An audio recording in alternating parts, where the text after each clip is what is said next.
Hello guys, welcome to my new blog. और आज मैं आपको पूरा कवरेज देने वाला हूँ हमारे ब्लॉक थानागाजी में जो स्कूल बेस्ड एक्टिविटीज़ पर जो ट्रेनिंग हो रही है उसी का पूरा जो व्यूज़ है आपको दिखाया जाएगा। उसका पूरा वीडियोज़ है जो दिखाया जाएगा। देखिए, शुरुआत में सभी प्रतिभागी अभी आ चुके हैं, सब अपनी अपनी जगह पर बैठ गए हैं और इंतज़ार कर रहे हैं सीबीओ साहब का, ताकि आज के सत्र का उद्घाटन किया जा सके। हम सभी प्रतिभागी 9:30 बजे के लगभग आ चुके हैं। ये मेरा दोस्त सूरज आ रहा है और आपको बता दें सभी का रजिस्ट्रेशन हो चुका है और सभी स्कूल बेस्ड जो असेसमेंट है उसकी ट्रेनिंग के लिए हम तैयार हैं। कालूराम जी दिशा निर्देश दे रहे हैं, टाइमिंग का ख्याल रखने के लिए ये बता रहे हैं कि किस प्रकार से हमें 9:30 बजे आना है और 5 बजे तक ट्रेनिंग को पूरा करना है। जो भी पर्सनल काम है उनको हमें इस ट्रेनिंग के दौरान बिल्कुल भुला देना है, ताकि हम नवाचार सीख सकें और बच्चों को उन सभी नवाचारों से अवगत करा सकें, ताकि उनके शिक्षण में जो भी कमियां हैं उनको दूर कर सकें, उन्हें सिखाने के लिए प्रयासरत हो सकें। देखिए आप मेरे इस ब्लॉग में। तो गाइज मैं आपको बता दूं इस सत्र की प्रमुख विशेषताएं क्या क्या हैं। ये जो प्रशिक्षण होगा, सबसे पहले इस प्रशिक्षण की अवधारणा बताई जाएगी, इसकी विशेषताएं बताई जाएंगी, इसकी उद्देश्य बताए जाएंगे, इंट्रोडक्शन सेक्शन होगा और साथ ही उद्घाटन सत्र होगा जिसका उद्घाटन सीबीओ साहब करेंगे। क्योंकि हमारे शैक्षिक ढांचे में एनईपी 2020 के तहत कुछ नवाचार हुए हैं, कुछ बदलाव हुए हैं, कुछ परिवर्तन हुए हैं। तो उन परिवर्तनों से, नवाचारों से, बदलाव से आप सभी को अवगत करवाने के लिए ये जो ट्रेनिंग कार्यक्रम चलाए जा रहे हैं। कई बार साथी लोग चर्चा करते आपस में और हमारे तक बात पहुंचती है कि राजस्थान गवर्नमेंट, केंद्र सरकार ये ट्रेनिंग इतनी क्यों करवाती है। विद्यालय बच्चों का पढ़ाई का समय डिस्टर्ब होता है, बाधित होता है। लेकिन साथियों मैं निवेदन करना चाहूंगा कि हम सभी इस ट्रेनिंग प्रोग्राम के पार्ट हैं और सरकार की मंशा के अकॉर्डिंग शिक्षा में जो भी नवाचार, जो भी नई नीति आती है उसके बारे में आपको ट्रेनिंग देना बहुत आवश्यक होता है। जैसे अपन साथी लोग बोलते हैं, अपन हर साल 2 साल में इलेक्शन करवाते हैं, फिर भी हमारा इलेक्शन 6 महीने बाद भी क्यों ना हो रहा हो, दूसरा इलेक्शन 3 महीने बाद भी क्यों ना हो रहा हो, हमें फिर नई तरह से ट्रेनिंग दी जाती है। जबकि हमें उसके बारे में पहले से ही सब कुछ मालूम होता है, लेकिन प्रशासन क्या मानता है कि भाई अगर चुनाव में कोई जो अपडेशन आया हो, कुछ नया अपडेट आया हो, कुछ नई बातें बतानी हो, तो उसके लिए आप ट्रेनिंग करवाते हैं। उसी रूप में शिक्षा में जो नए नवाचार आते हैं उनसे अवगत करवाने के लिए आपकी ट्रेनिंग कैंप आयोजित किए जाते हैं। इस ट्रेनिंग का शेड्यूल प्रातः 9:30 से और 5:30 तक रहेगा। प्रशिक्षण कैंपस में आने के पश्चात मेरा आपसे निवेदन रहेगा कि कोई भी साथी इस कैंपस को न छोड़े, क्योंकि अब व्यवस्थाएं बदल गई हैं। और मैं आपसे बार बार ये निवेदन करूंगा कि अगर आप मुझे भी कह के जा रहे हो कि सर मैं घंटे के लिए 2 घंटे के लिए बाहर जाऊंगा, पहले बात मैं आपको अलाउ करने में सक्षम ही नहीं हूं। पहले बात तो यही है। फिर भी आप मुझे प्रेस करेंगे कि सर मुझे जाना है घंटे के लिए, तो मैं आपको अलाउ नहीं करूंगा। क्योंकि वायदे में अगर कोई यहाँ कोई विजिट आती है, श्रीमान सीपी साहब आते हैं या कुछ और आते हैं, तो मेरे पास कोई जवाब नहीं होता उस चीज का। और मैं सक्षम इस तरह का भी नहीं हूँ कि मैं आपको अवकाश सैंक्शन कर दूं या मैं आपको ट्रेनिंग में कुछ टाइम का आपको अलग दे दूं। आपको ऐसा नहीं है। इसलिए अगर मैं आपको गलती से कह भी दूं कि ठीक है आप चले जाओ, तो भी साथ ही आप बचाए हो, क्योंकि आपकी नौकरी आपके हाथ में है। अगर यहाँ कोई भी विजिट पे आते हैं और कोई भी कार्रवाई होती है, उसके सबसे पहले जिम्मेदार तो आपसे होगी, क्योंकि जो संबंध नहीं अनुपस्थित पाया जाएगा विजिट के दौरान, तो जो भी कार्रवाई प्रस्तावित की जाएगी वो आपके विरुद्ध की जाएगी। हमारे पास तो बात में आएगी कि भाई कैंप पर हमारी आप थी, एब्सेंट थी, क्यों मिले, व्यवस्था में कमियां थी, क्या कर रहा। इसलिए साथियों, आप यहाँ प्रातः 9:30 से और 5:30 तक आप यहाँ कंटिन्यू उपस्थित रह करके और आप ट्रेनिंग लेंगे।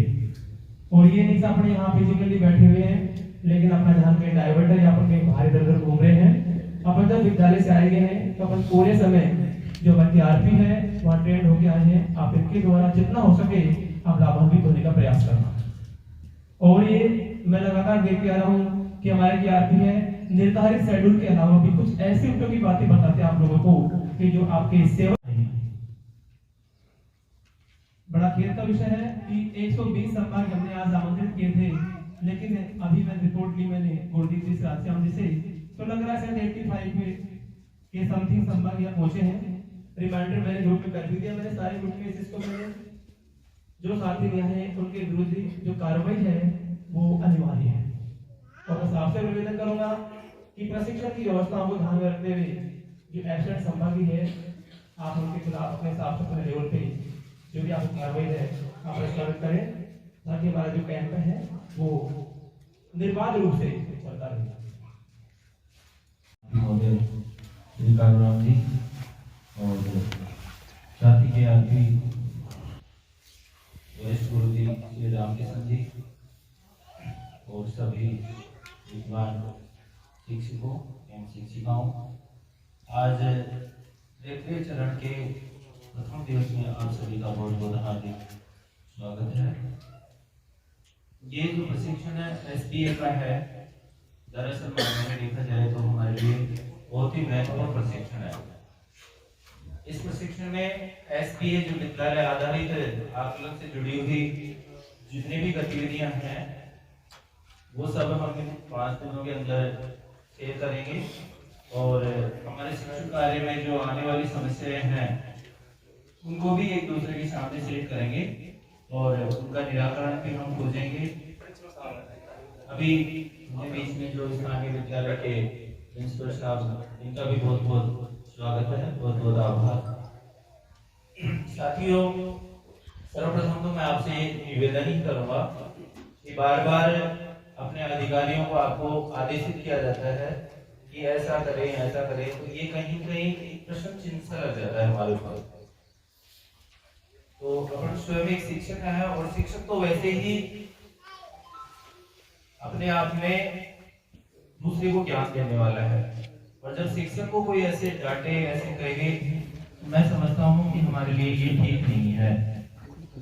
तो मैं आपसे आग्रह करूंगा कि जो हमारा ये 5 दिन का प्रशिक्षण है, इस प्रशिक्षण में आप सब हमारा सहयोग करेंगे। बहुत सारे साथी प्रशिक्षण करके जा चुके हैं धर्म में पुनः, और बहुत सारे साथी आ रहे हैं और आएंगे अभी आगे। आप जानते हैं, अपन सभी जानते हैं कि हमारे देश के विभिन्न प्रकार के जो विभाग हैं, प्रभाग हैं, उनमें इनोवेशंस होते रहते हैं, उनको अद्यतन करते रहते हैं, अपडेट करते रहते हैं। ठीक उसी प्रकार से हमारे भी यहाँ शिक्षा जो विभाग है, इसमें भी हम सभी अपडेट होते रहते हैं, और उस अपडेशन का ही एक ये पार्ट है हमारा जो प्रशिक्षण है। हम इसको वर्कशॉप कहें, इसको आमुखीकरण कहें, इनोवेशंस कहें, नए जो स्किल्स से, नए जो हमारे जो मनोवैज्ञानिक जो फैक्ट्स हैं, किस प्रकार से हम बालकों के साथ में और बेहतर काम कर सकते हैं। क्योंकि प्राचीन काल से शिक्षा पद्धति हमारी रही, उस समय मैकाले की शिक्षा की जो उसने एक नींव, एक बेस तैयार किया था, उससे पहले हमारे यहाँ तक्षशिला, नालंदा जैसे विश्वविद्यालय रहे, और जिससे पूरे विश्व ने हमसे यहाँ से ज्ञान लिया, विश्व गुरु के रूप में रहा। आज जो चीन हमें बात करता है, आंखें दिखाता है, जापान हमें टेक्नोलॉजी समझाता है, वो सारी चीजें यहीं से गई हैं। किस प्रकार से हमारे बालक सहज रूप से सीखते हैं और कैसे हम उनको सीखने में अपने आप में एक सहायक के रूप में काम करते हैं। अभी तीसरी ये एजुकेशन पॉलिसी आई है, जिसको अपन इस समय न्यू एजुकेशन पॉलिसी कहते हैं, और इसमें क्या नई चीजें अमेंडमेंट की गई हैं, क्या उसको विद्वानों ने और पूरे विश्व के लोगों ने देखा है कि आज हम देखते हैं कि पूरे राज्यों में, अलग अलग राज्यों में अलग प्रकार की जो है शिक्षण प्रणालियां चल रही हैं। वहाँ का सिलेबस अलग अलग है। 5 निजी विद्यालय हैं तो 5 का अलग सिलेबस है। ये क्या हो रहा है? सबका एक रूप था, सब में एक ही प्रकार से शिक्षण हो, सब में एक ही प्रकार की पेडागोजी हो, सब में टेक्निक्स ऑफ टीचिंग और लर्निंग जो होनी चाहिए।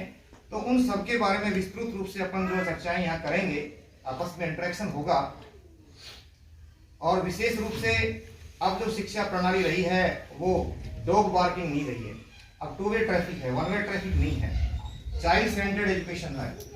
और किस प्रकार से उस बच्चे को केंद्र में मान करके, और शिक्षक को भी स्वायत्ता दी गई है कि किस प्रकार से वो अपने बच्चों को समझे, कैसे अपने बच्चों को जाने, और कैसे उनको जान करके किस प्रकार से अपनी उसको सिखाने की व्यवस्थाओं में किस प्रकार से वो अपनी सोच और किस प्रकार से अपनी टेक्निक्स काम में ले, तो इस विषय पर अपन विस्तृत रूप से चर्चाएं करेंगे। तो अभी मैं इतना ही कहूँ, आप पूर्ण मनोयोग से यहाँ सबसे इसके लिए महत्वपूर्ण जो आवश्यकता है वो एक ही आवश्यकता है कि अपनी जो फ्रिक्वेंसी को पॉजिटिव मोड पे रखें। कुछ न कुछ सीखते हैं अपन, लेकिन अगर स्थिति ये रहती है कि पहले ही ऑलरेडी चाय से भरा हुआ कप अगर किसी से मैं कह दूं कि इसमें और डालो तो बाहर ही निकलेगी, वो छलकेगी, फिर वो उसमें फिर आ जाएगी नहीं, उसमें वो कंटेंट वहां उसमें स्टोर नहीं हो पाएगी, वो स्प्रेड होकर के एक वेस्ट रूप में चली जाएगी। तो मेरा सबसे बड़ी बात तो यही है कि आप यहाँ जहाँ रहें, जिस परिस्थिति में रहें, पूर्ण शिद्दत के साथ में, मस्ती के साथ में, जिंदा दिली के साथ में जिए, और ऐसे नहीं करें कहाँ आ गए और बिल्कुल रोना, क्योंकि रोना है तो भी 5 दिन अपन को रहना है और कुछ नहीं करना। विद्यालय छोड़कर अपने यहाँ आ गए, काम वहाँ 5 दिन विद्यालय में करते, 5 दिन यहाँ करेंगे। इतना सा हो सकता है कि दूरियां कुछ थोड़ी बहुत बढ़ भी हों, शाम तक अपन को यहाँ रहना पड़ रहा है, लेकिन ठीक है, कुछ न कुछ सीखेंगे, यहाँ से सीखेंगे, साथियों से सीखेंगे, लर्निंग बाई कुछ करके सीखेंगे। और वैसे तो सभी लोग प्रबुद्ध बैठे हैं यहाँ पे, मैं पहले ही कह चुका हूँ कि निश्चित रूप से आप में वो पोटेंशियल है, वो आप में असीम ऊर्जा के आप बिल्कुल स्रोत हैं। तो आवश्यकता है उस ऊर्जा का सदुपयोग करते हुए अपने बच्चों के प्रति उस ऊर्जा को वहां उड़ेलें और उसमें उनको प्रभावित करें, उनको संतृप्त करें, उनको प्राणवान करें। ये अपना एक उद्देश्य यहाँ है जिसको अपन लेकर के यहाँ आज एकत्रित हैं। और मैं आगे के बातों के लिए मैं आदरणीय हमारे जो शिविर प्रभारी हैं इनसे निवेदन करूँ आगे की कार्रवाई को इतना ही कहकर के मैं विराम देता हूँ। Thanks to all of you. प्रभारी आरपी जी कालूराम जी, केआरसी बंधु और सभी सम्मानित बंधु, SPA school based assessment training programme का ये 3rd फेज है। पिछले 2 फेज सफलतापूर्वक अच्छे से आयोजित हो चुके हैं और तीसरा फेज आज से प्रारंभ हो रहा है।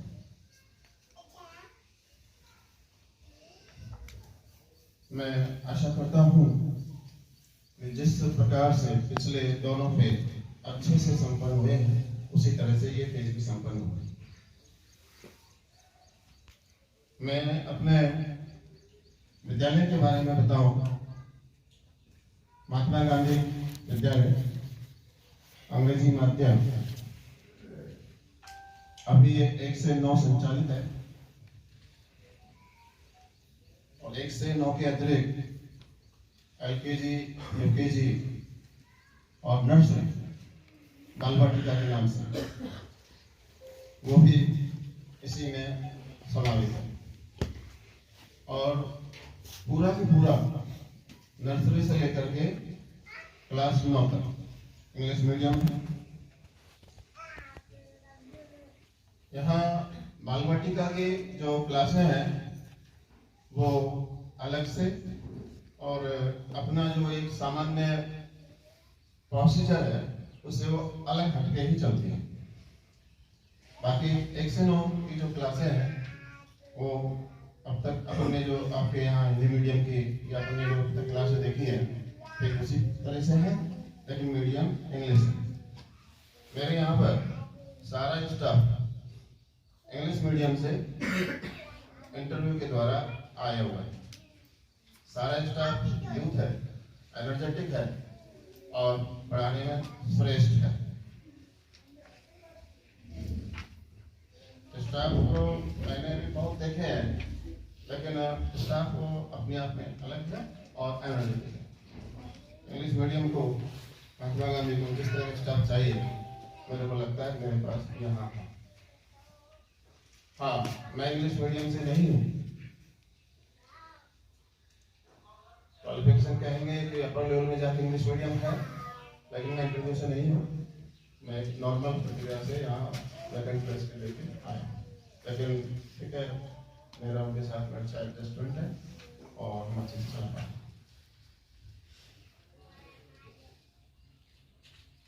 महात्मा गांधी विद्यालय समय को देखते हुए सामाजिक आवश्यकता थी, उस हिसाब से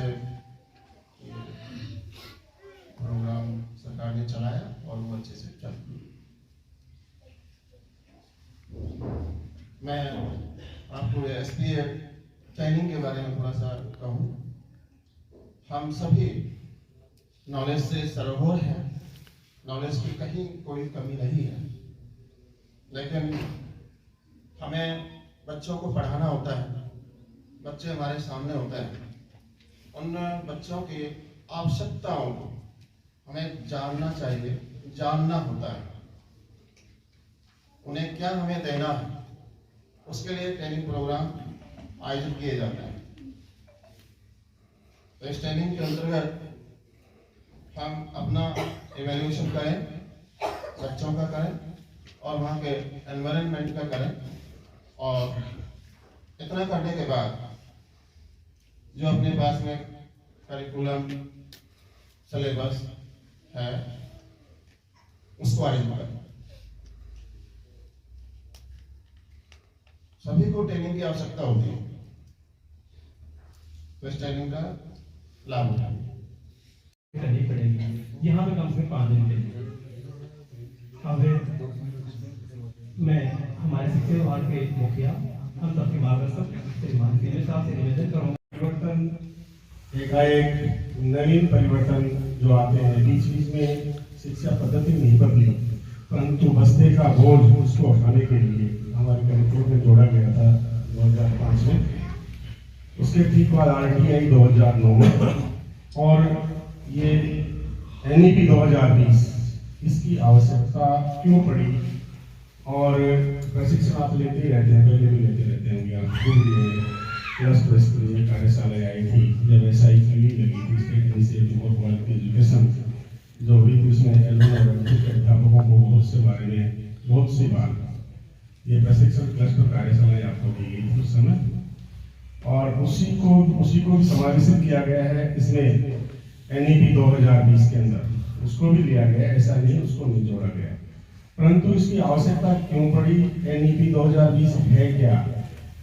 NEP 2020 में आपने देखा होगा कि NEP 2020 आया, उससे पहले ही हमारे आंगनबाड़ी कार्यकर्ताओं को या आंगनबाड़ियों को समन्वित कर दिया गया विद्यालयों से, उनको जोड़ दिया गया विद्यालय में। वो भी एक पार्ट है इसका NEP 2020 का। आगे आने वाली NEP 2020 में PP+3, PP4, PP5 और फिर फर्स्ट इस तरह से आने वाली है, यानी 3 साल का बच्चा ही हमारे यहाँ एडमिशन लेने वाला है। और शायद आपके यहाँ तो ले भी रहे हैं, आपके यहाँ तो चालू भी हो गया है इंग्लिश मीडियम में, तो 3 साल से बच्चे को एडमिशन देना शुरू हुई है। अभी इनके यहाँ चली है पूर्व प्राथमिक कक्षाएं, और अब अपने यहाँ भी चलने वाली है पूर्व प्राथमिक कक्षाएं। और उसके लिए पूर्व प्राथमिक कक्षाओं की तैयारी पहले ही कर दी है कि आंगनबाड़ियों को आपके यहाँ समन्वित कर दिया गया है।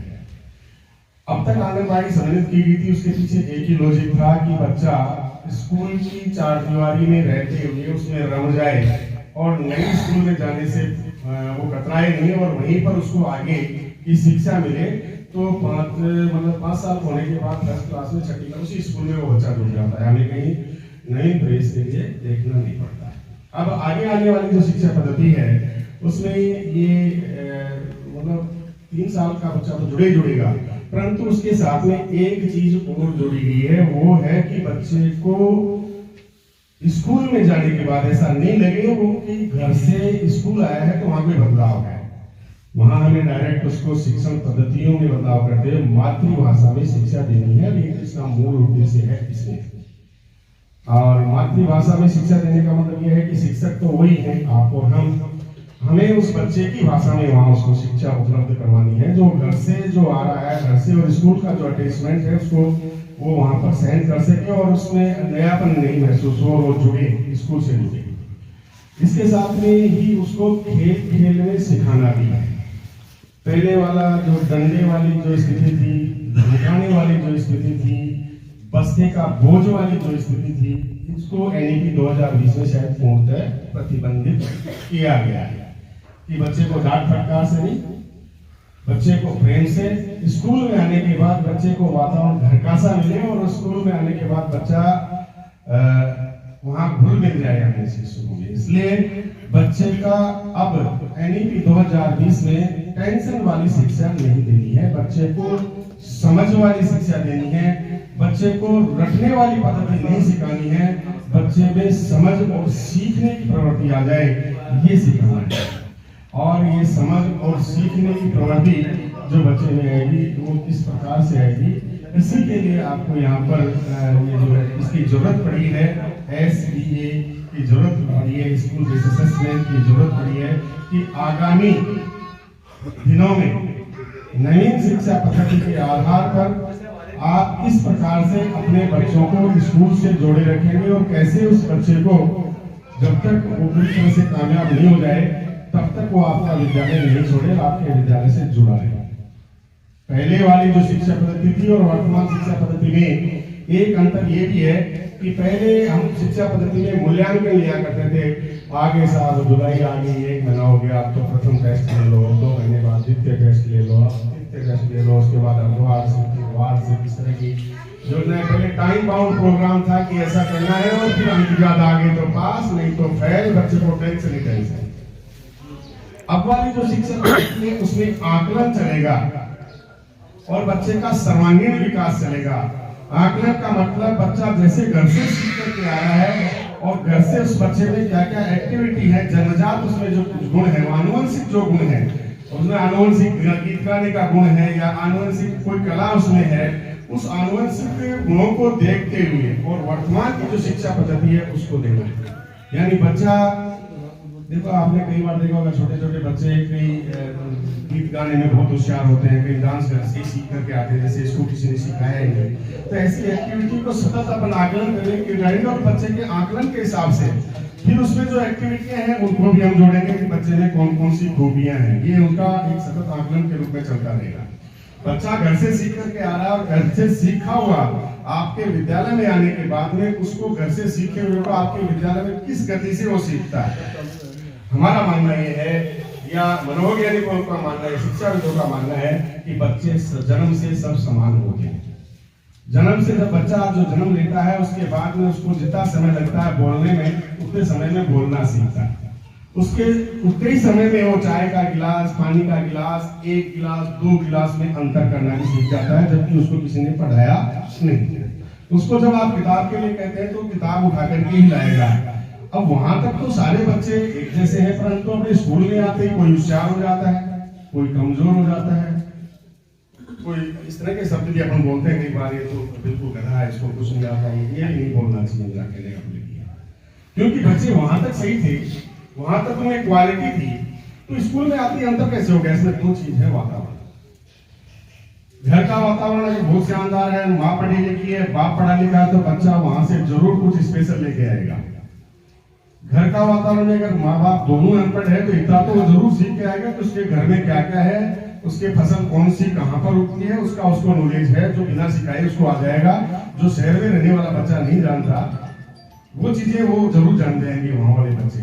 आलू भूमिगत फसल है या आलू पेड़ पर लगता है, ये अंतर उसमें जरूर होगा गांव के बच्चे में और स्कूल के बच्चे में।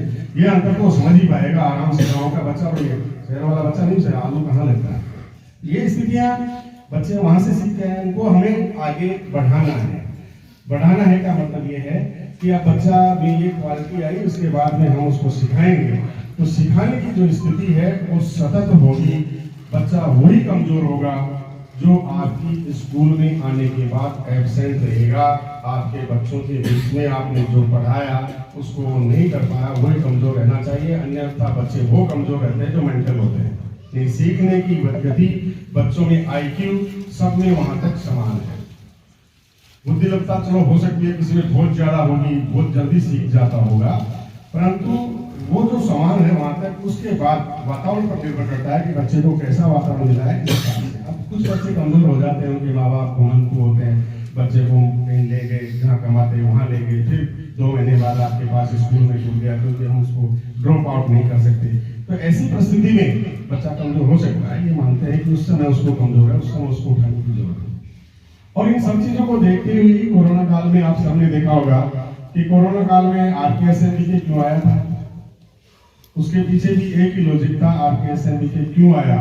वो इसलिए आया कि कोरोना काल में बहुत से बच्चे 2 साल तक घर में पड़े रहे। जो आपने सिखाया था, जो बच्चा तीसरी में चला गया था, वो बच्चा पहली लायक भी नहीं रहा, उसको उतना नॉलेज भी नहीं रहा कि उसने उसको भूल गया हो।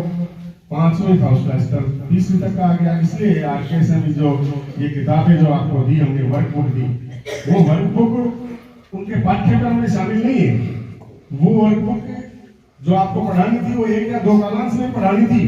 वो अब मैंने देखता हूँ कई बार जाते हैं निरीक्षण करने, तो सर आपने होमवर्क क्यों नहीं चेक किया? सर वर्कबुक चल रही है। अरे वर्कबुक अलग चीज है, होमवर्क अलग चीज है, आपको मालूम है। वर्कबुक के लिए सिर्फ 2 कालांश दिए गए हैं, वो भी उन बच्चों के लिए दिए गए हैं जो बिलो ग्रेड के हैं, कक्षा स्तर के नहीं है। कक्षा स्तर के बच्चे हैं उनको तो वर्कबुक में नहीं हो तो पाठ्यक्रम पढ़ेंगे, पर बिलो ग्रेड के जो बच्चे हैं वो वर्कबुक पर काम करेंगे और कक्षा स्तर तक आएंगे। और कक्षा स्तर तक आने के बाद उनको पाठ्यक्रम जो आपको दिया जा रहा है 3 से 5 या ये 8वीं तक के बच्चों को, तो उस पाठ्यक्रम के हिसाब से होमवर्क देंगे। और होमवर्क जो आपके द्वारा जांचा जाता है वो हमारे द्वारा सम्मेलन के तहत देखा भी जाता है। जैसे आप हैं ये सब जाते हैं जब देखते हैं। गाइस, प्रथम सत्र कंप्लीट हो चुका है। प्रथम सत्र के बाद में भोजन की व्यवस्था है, जिसमें दाल, चपाती, एक सब्जी, चावल और सलाद और साथ ही रायता वगैरह और एक मिठाई के रूप में सोन पापड़ी, जो सभी प्रतिभागियों को दी जा रही है। सब अच्छे से नाश्ता कर रहे हैं, खाना खा रहे हैं आराम से। देखिए, वो नहीं बनते जो 95 प्लस होते हैं या 90 प्लस होते हैं। IAS वो बनते हैं जो 70 प्लस से 85 और 90 तक है, वो बनते हैं।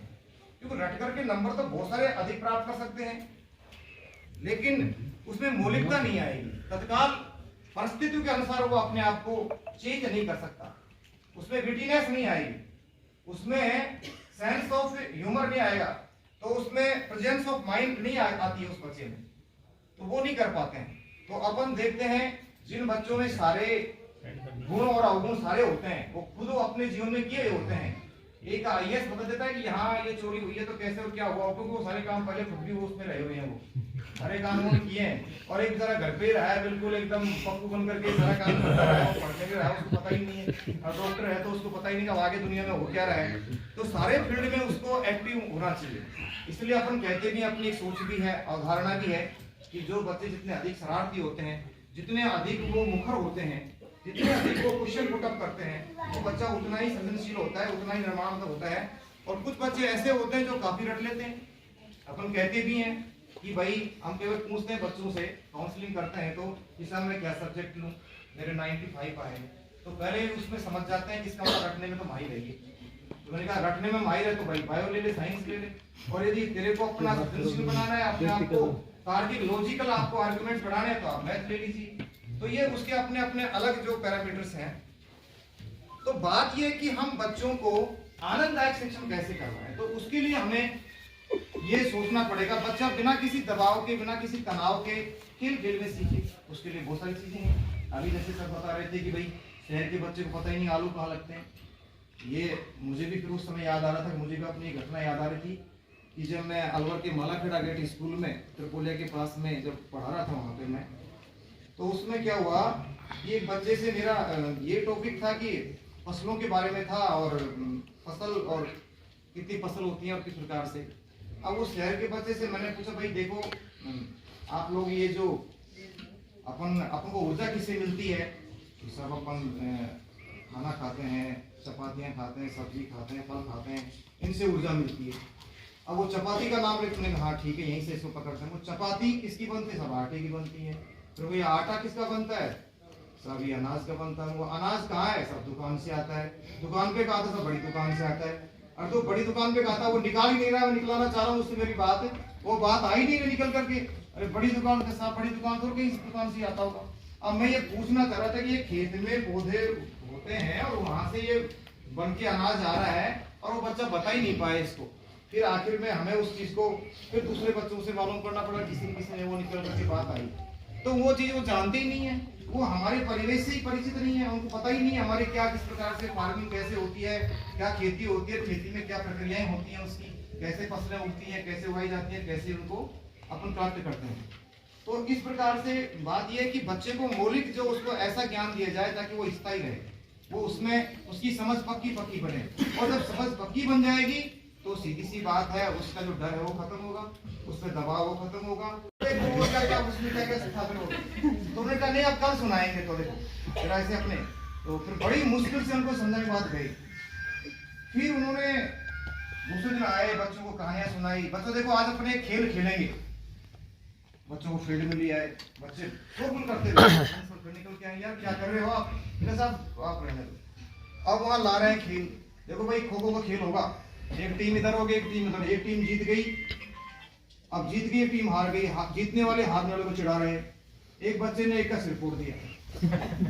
अब वो पेरेंट्स है, अरे यार क्या कर रहे हो, उन्होंने सोचा कि यार ठीक नहीं होगा, नहीं अब भाई ऐसा खेल खिलाएंगे जिसमें कोई हार जीत किसी की नहीं होगी, खेलना है बस खाली अपन को, हारने और जीतने वाला खेल नहीं होगा, केवल खेलेंगे। तो उसमें फिर चेंज किया उन्होंने, फिर उनको ले जा रहे हैं खेतों में, देखिए अरे बच्चों देखो ये पौधा, अरे साहब देखो सर ये क्या, अरे हाँ बढ़िया सब सूखा है, ये इसमें ये है, अच्छा इसमें क्या आता है, दाने आते हैं, क्या होता है इसमें ये, और घुमा रहे हैं इस प्रकार से। कविताएं उनके साथ में बहुत सारे खेल कर रहे हैं, और बच्चे अब धीरे धीरे कक्षा में बिल्कुल संयत हो गए, आनंद ले रहे हैं, खिलखिला रहे हैं, बच्चों के चेहरों पे आनंद है, खुशी है, और बच्चे अब कहीं जाने की जिद नहीं कर रहे हैं, कक्षा बिल्कुल बहुत ही शांति से चल रही है। जब कोई ऐसी हंसी का इस प्रकार का आनंद की बात होती है तो ही ठाके लगते हैं। अब प्रिंसिपल साहब ने देखा यार अब आजकल थोड़े क्लास में क्या चक्कर है, कुछ शांति का माहौल हो गया, अब क्या चल रहा है, तो प्रिंसिपल साहब ने आके देखा क्लास बढ़िया, बच्चे डूब रहे हैं पढ़ने में सीखने में, शिक्षक उनके सामने बहुत सारे अपने सामान, अपना बैग खुला रखा है, झोला लगा रखा है, बच्चों साथ में एक्टिविटी कर रहे हैं, और खुद भी उनके बीच में है, चेयर पे या वैसे नहीं है, एक गैप नहीं है, बीच में है, और एक्टिविटी कर रहे हैं। सारे कक्षाओं के टीचरों को मिला के दिखाते हैं और दिखा रहे हैं कि देखिए वो कक्षाओं का अवलोकन कर रहे हैं, तो इस प्रकार से उन बच्चों को सिखा रहे हैं। तो ये एक जीजू भाई की मैंने कहानी के माध्यम से आपको इस SBA स्कूल बेस्ड जो असेसमेंट है इसकी एक अवधारणा की झलक मैंने आपको इस कहानी के माध्यम से देने का प्रयास किया है। तो विद्वान साथियों यही हमें करना है, हम क्या है कि हमें एक्टिव मोड पे आना पड़ेगा, बच्चों के साथ में एक्टिविटी करनी पड़ेगी। उसके दो फायदे होंगे, सेटिस्फैक्शन तो मिलेगा, बच्चे सीखेंगे, आसपास के लोग देखेंगे कि हाँ टीचर काम कर रहा है, और एक सबसे बढ़िया हमको फिजिकल फायदा होगा, खाना भी डाइजेस्ट होगा, शाम को भूख ठीक लगेगी, और घर पे भी अच्छा आपको खाना भी आराम से खा पाओगे। नहीं तो नहीं इच्छा नहीं हलवा खाना, अरे नहीं कुछ नहीं खाना आज तो ऐसे, तो वो भी नहीं होगी। बार बार आपका उठना बैठना, कुछ बच्चों के लिए करना, कुछ बच्चों के साथ में आप कुछ पेपर पेंसिल डाल रहे हैं, कुछ उनसे बनवा रहे हैं, उनको अवलोकन करा रहे हैं, बहुत सारी चीजें बच्चों को आप इस प्रकार से खेल खेल में याद करवा रहे हैं, तो बच्चे निश्चित रूप से सीखेंगे। तो ये एक तरीके हैं, इस प्रकार से हम उसको प्रभावी शिक्षण बना सकते हैं। ट्रेनिंग की है, और आपको अभी भी इसी समय आपकी पीओ ग्रुप में चल रहा है कि भाई इतनी डेट से पहले आप ऑनलाइन प्रशिक्षण कर लें, जिसमें एक ही प्रशिक्षण है, जैसे पीओस के लिए भी वही प्रशिक्षण चल रहा है, इसके अलावा L1 के टीचर्स के लिए भी वही प्रशिक्षण है, इनके अलावा जो आंगनबाड़ी कार्यकर्ता हैं उनके लिए भी वही प्रशिक्षण है, इनके अलावा मेंटर टीचर्स जो हमारे में से लगा रखे हैं उनके लिए भी वही प्रशिक्षण है। जब गवर्नमेंट इतना जोर क्यों दे रही है, तो उसका मतलब यही है कि कहीं कहीं हमारी जो फाउंडेशनल यानी जो मूलभूत शिक्षा है उसको मजबूत करने का इरादा है गवर्नमेंट का, कि भाई कक्षा 3 तक बच्चे को जो बुनियादी साक्षरता है, जो संख्या ज्ञान है, वो पूर्ण हो जाना चाहिए। बच्चा तीसरी तक है, अब इसका देखो टारगेट भी लिया गया है, सत्र 2026-27 तक इसका टारगेट भी है। गवर्नमेंट अपना सत्र 2026-27 से मान रखी है कि भाई 26-27 तक के सत्र में प्रत्येक बच्चा जो 9 वर्ष की आयु पूर्ण कर चुका है, 9 का मतलब है कक्षा 3, बात वही आ गई, इसमें 10 वर्ष भी जोड़ दिया, 1 साल की छूट भी है कि भाई 10 मैक्सिमम 10 साल मान लीजिए, 9 या 10 साल तक के बच्चे को पढ़ना लिखना सबको आना चाहिए। और इसी उद्देश्य को लेकर के इस तरह के